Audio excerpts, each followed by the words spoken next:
Сәлем достар, менің каналыма қош келдіңіздер. Мен бүгін сіздерге қызылшадан жасалатын дәмді салаттың рецептін бөлісетін боламын.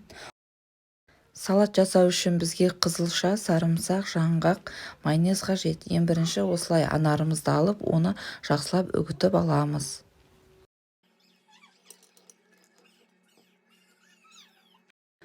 Үш қызылшамыз бен үш сарымсағымыздың сыртын аршып аламыз.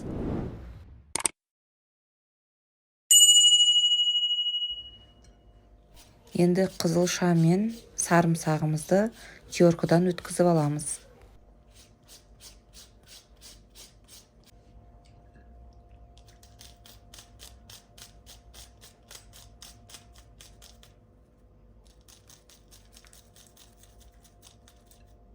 Міне барлығын біз турап алдық. Енді барлығын ыдысқа салатын боламыз. Ең бірінші қызылшаны алып ыдысқа саламыз. Оның үстінен туралған сарымсағымызды салып аламыз. Анарымызды саламыз. Оның үстінен жаңғағымызды салып, шым-шым тұз қосып, үстіне майонезімізді салып, жақсылап араластырамыз.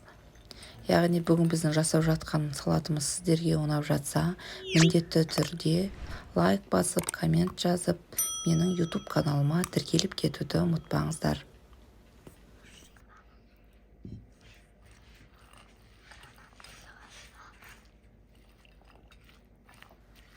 Міне біздің жасаған салатымыз дайын болды. Сіздер де жасап көріңіздер.